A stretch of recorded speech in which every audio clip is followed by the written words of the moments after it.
Jornal TV Câmara Online de hoje começa com uma homenagem a um escritor.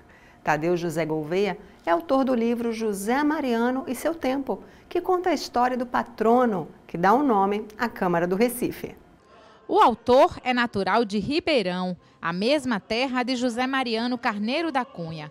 Tadeu Gouveia de Sales viveu a infância e a adolescência na zona da Mata Sul de Pernambuco.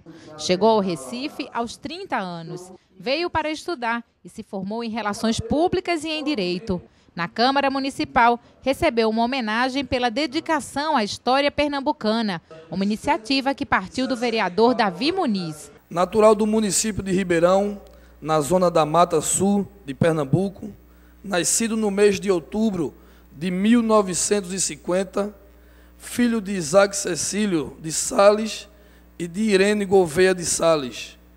Tadeu José Gouveia de Sales viveu a sua infância e adolescente vislumbrando o venário verde dos canaviais que adornam toda aquela região, delimitando os engenhos de cana-de-açúcar, entre os quais se encontra o engenho Caxangá, berço do grande abolicionista José Mariano Carneiro da Cunha. Na tribuna, o vereador destacou também qualidades e talentos do homenageado. Em 1992, por exemplo, Tadeu Gouveia de Sales ganhou o concurso Assis Chateaubriand de Ensaios, promovido pelo Diário de Pernambuco. Desde criança, conserva o hobby de desenhar e pintar. Nessa animosidade, ao saber da visita do Papa João Paulo II ao Brasil, no ano de 1980, veio-lhe a ideia de retratar em tela a figura do Pontífice, tal quadro que se encontra atualmente numa das paredes do Vaticano. Foi entregue ao Santo Padre em julho daquele ano, na cidade do Recife, pelo então arcebispo de Olinda e Recife, Dom Helder Câmara. Mais tarde, lhe aflorou o desejo pela pesquisa e estudos sobre a história pernambucana. Como resultado desses esforços, tem difundido a bravura e os valores pernambucanos através de palestras em faculdades, escolas públicas, bibliotecas, centros culturais, casa legislativa, inclusive no gabinete português de leitura. Em todas essas oportunidades, tem destacado a figura do seu conterrâneo e patrono dessa casa, José Mariano Carneiro da Cunha. Davi Muniz falou ainda do livro escrito pelo homenageado sobre a vida de José Mariano Carneiro da Cunha, o patrono da Câmara do Recife. Um livro que retrata a vida do menino de Casa Grande, nascido no dia 8 de agosto de 1850, no antigo engenho Caxangá, hoje Vila José Mariano, município de Ribeirão, Pernambuco. Formou-se em Ciências Jurídicas e Sociais pela Faculdade de Direito do Recife, em 1870, na mesma turma de Joaquim Nabuco. José Mariano Carneiro da Cunha é uma figura lendária na história de Pernambuco. Seu nome persiste imortal pelo vulto imenso da sua atuação social e política, pela glória luminosa da decisiva influência que exerceu na campanha abolicionista. Tribuno arrojado, jornalista intérprete, soube empolgar as multidões, não somente pela eloquência da palavra inflamada, mas ainda pela prática de grandes e nobres ações que o tornaram um ídolo das massas. Jamais sacrificou, no fragor das batalhas, aquela radiosa bondade que era o cerne da sua impressionante personalidade. Pode ser classificado como super-homem da sua época. Conduzia coreligionarismo, efeitos dos exemplos do chefe, e conduzia também o povo nas suas entusiásticas manifestações. Foi um verdadeiro condottiere, sem orgulho, sem vaidade, sem arrogâncias. Simples e modesto, José Mariano seduzia pelo ânimo valoroso, pelas virtudes cívicas, pelo seu patriotismo congênito, pela dedicação às causas que defendia, pelas suas atitudes retas e inflexíveis. Homens da estirpe de José Mariano se fixam na história como símbolos. O tribuno da abolição fez obra de imortalidade. Sua vida é permanente exemplo de virtudes cívicas e privadas, que devem ser lembradas ao culto dos pernambucanos e dos brasileiros. Emoção e generosidade foram destacadas pelo escritor, que fez vários agradecimentos. Senhoras e senhores, creiam que valorizo imensamente a homenagem que Sua Excelência, vereador Davi Muniz, me presta nesta ocasião, e que se torna tão alvissareira, grandiosa, singular e sublime para mim. Agradeço, pois, com imensa emoção as palavras generosas e os conceitos a mim dirigidos por este atuante homem público, que é o senhor Davi Muniz. Sinto-me honrado e envaidecido por tudo que Vossa Excelência aqui pronunciou ao meu respeito. As autoridades que aqui engalanam e enobrecem este ato, o meu respeito e o meu agradecimento pela solidariedade que me emprestam. Aos prezados familiares do abolicionista José Mariano, aqui presentes, a minha respeitosa gratidão. A minha venerada família, aqui presente, minha mãe, meus irmãos, Tânia, Marcos, César e todos os demais aqui presentes. Aos estimados amigos, Hildo, José Walter, Heraldo, Graça, Janice, Alípio, Inaldo, Jaidete e tantos outros das cidades do Recife e do Ribeirão, que vieram trazer-me a sua solidariedade.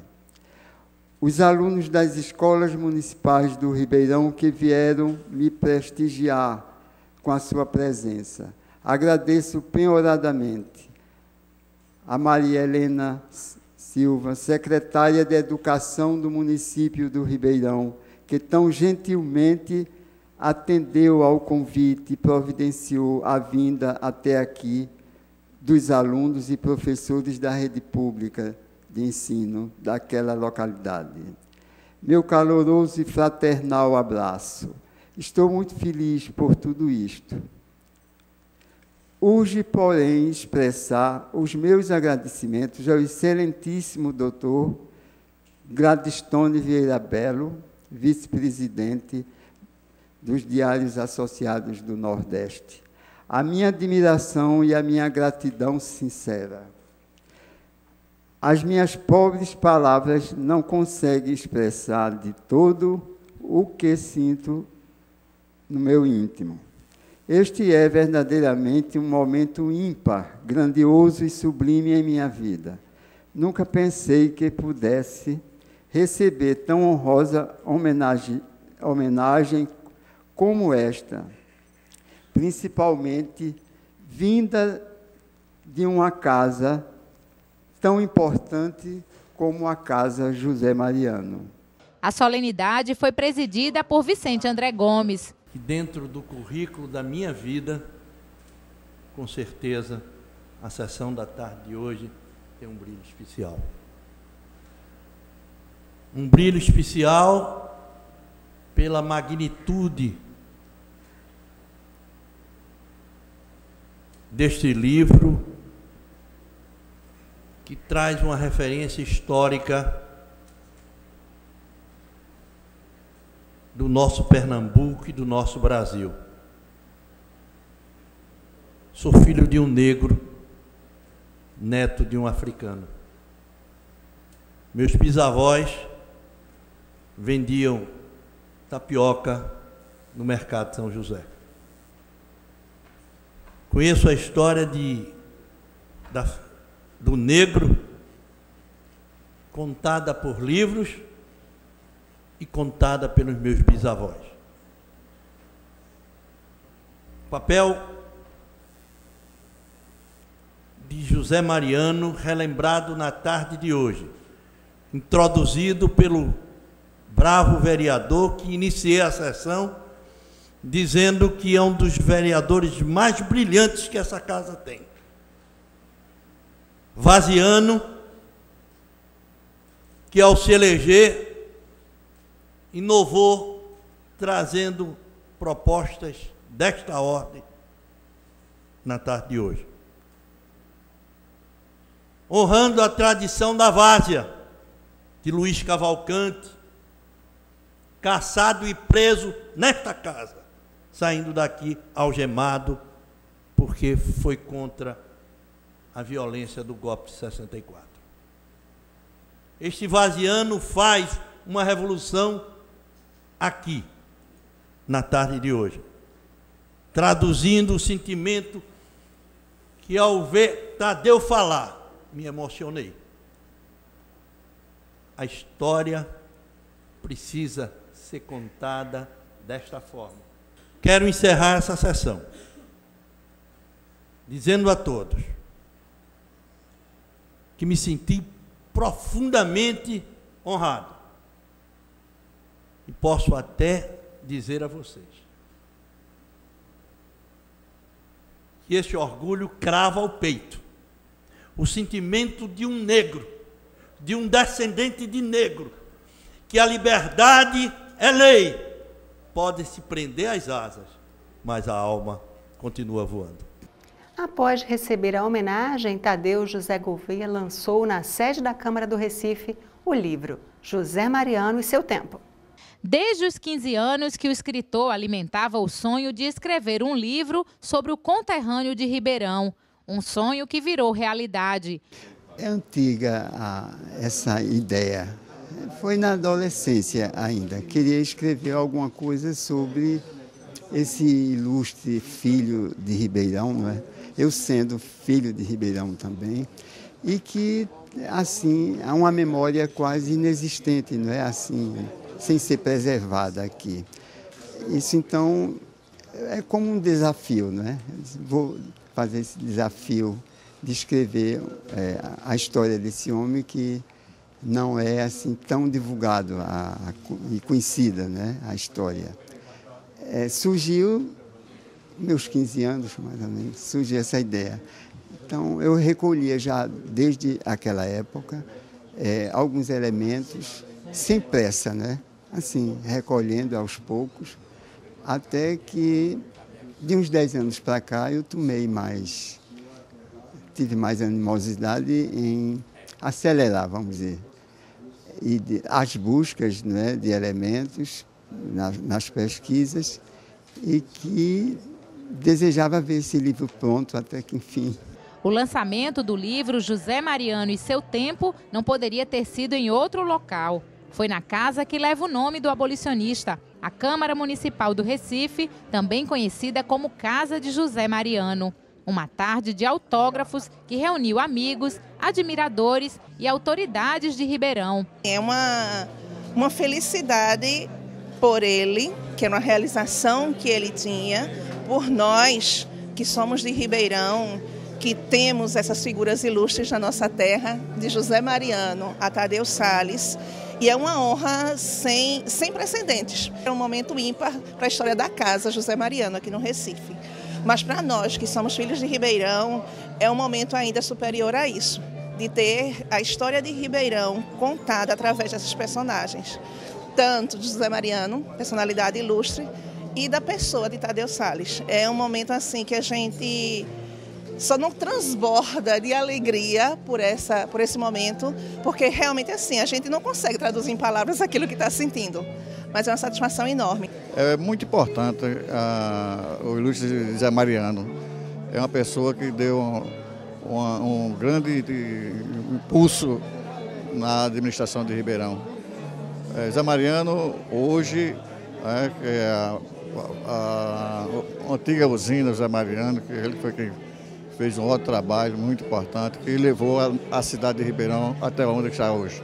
2 sobrinhos bisnetos de José Mariano também prestigiaram o lançamento do livro, que resgata a trajetória de um dos políticos mais populares da história de Pernambuco. O conhecimento que nós temos é o conhecimento da história. Nós não convivemos com ele pessoalmente, né? Mas é uma figura que se destacou na política do Estado, né?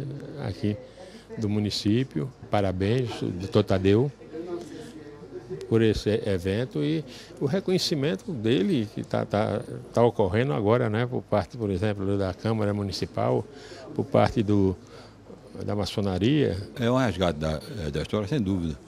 E o livro sempre é uma coisa que é muito útil para todo mundo, né, conhecer a vida da pessoa, etc. Mariano foi um grande homem. Para nós é muito honroso, né, carregar esse parentesco. Né? O Zé Mariano, para a gente, sempre foi um baluarte. Sempre foi. E vai ser a vida inteira.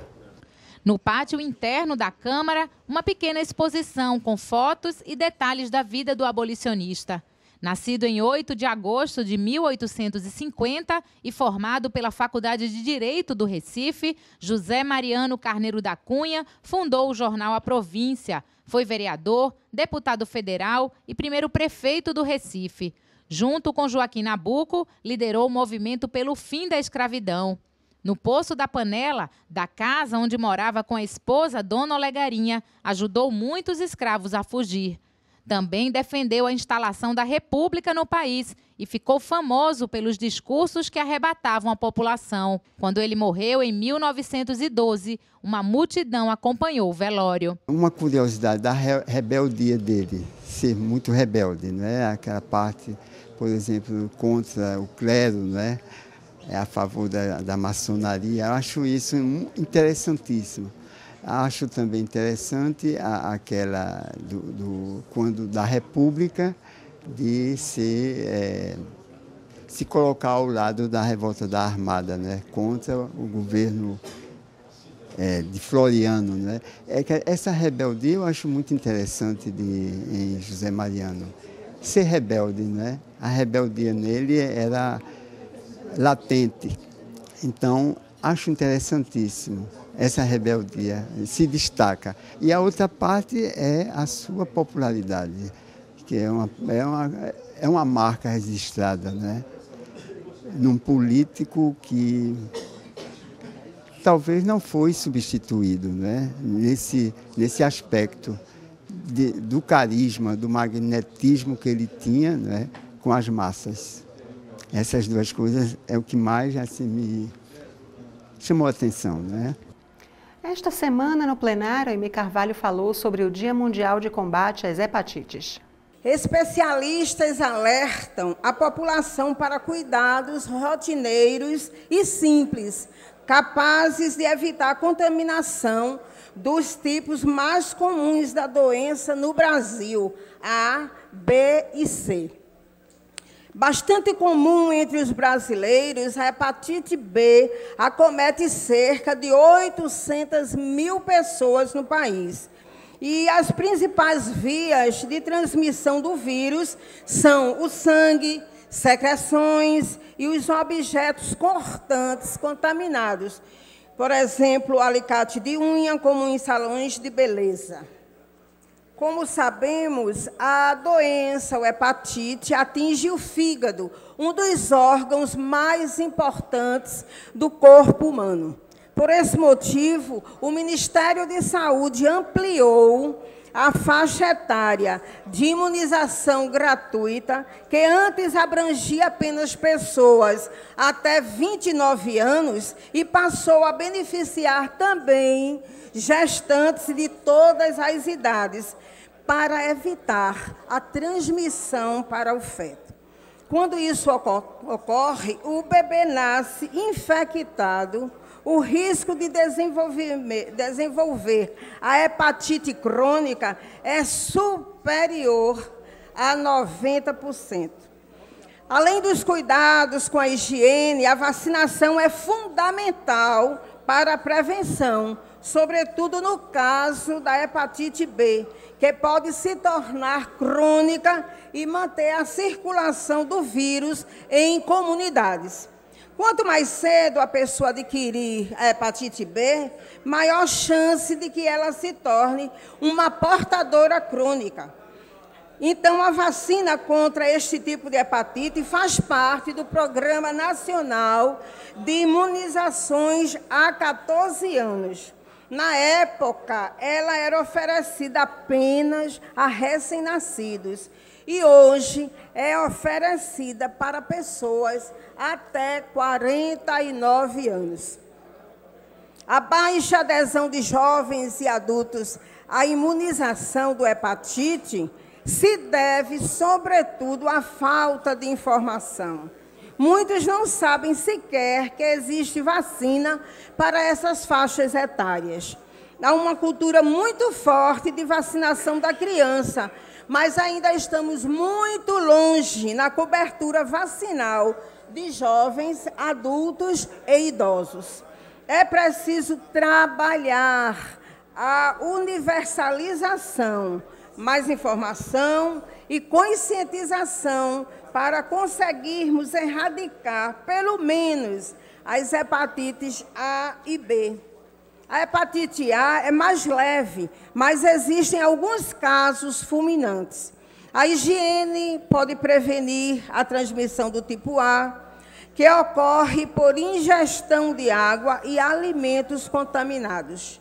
O tipo B, porém, é 100 vezes mais infecciosa do que o HIV e é infectado. E o infectado costuma portar o vírus mesmo depois de curado.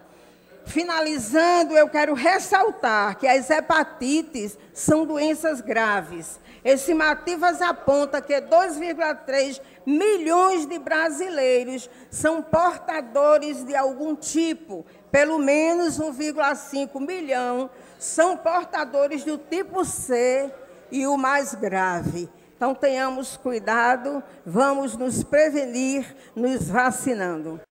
E Isabela de Roldão lembrou os 8 anos de criação da Lei Maria da Penha, a lei que protege a mulher contra a violência doméstica. A Lei Maria da Penha, ela vem dizer a gente que não é só necessária a regulamentação, vereadora Aimee, sob o aspecto legal da punição, mas a mulher precisa, acima de tudo, vereador Eurico, de espaço para que ela seja capacitada, para que ela tenha acesso ao mercado de trabalho, para que ela não possa mais continuar sendo submissa e submetida às exigências do parceiro. Afinal de contas, quando a gente diz que a liberdade é fundamental, mas não existe liberdade sem independência financeira, por mais que essa mulher muitas vezes queira sair da situação de violência em que vive, mas ela se pergunta para onde nós vamos, para onde eu vou com meus filhos, eu vou para debaixo da ponte, eu vou passar fome porque ela não tem para onde ir, ela depende 100% daquele companheiro que a agride. Então, essa lei que só existe há 8 anos em nossas vidas, nos faz lembrar que muito mais do que a lei que pune o agressor da violência doméstica, nos faz lembrar a nossa responsabilidade para dar, sim, independência a essa mulher, para que ela possa ser capaz de denunciar o agressor, para que ela possa ser capaz de sustentar a si própria e aos filhos, sem precisar ser submetida à ameaça constante, inclusive a ameaça que a torna inferior, aquela ameaça que desconstrói e que diz que ela nada avança e que ela nada pode fazer sem ter um companheiro ao lado. É essa independência que a gente luta e que a gente tem falado durante esse mais de 1 ano e meio de mandato, de que a gente precisa consolidar na cidade do Recife, a gente precisa consolidar no Estado, a gente precisa consolidar no país. São políticas públicas que digam à mulher, você não precisa continuar sendo submetida às violências, aos constrangimentos ao qual você passa dentro de casa. E isso se dá através da capacitação para que essa mulher possa, sim, ingressar no mercado de trabalho e tornar-se independente e poder, a partir de então, não mais admitir qualquer tipo de constrangimento. A gente fica por aqui. Para você um bom dia e até mais.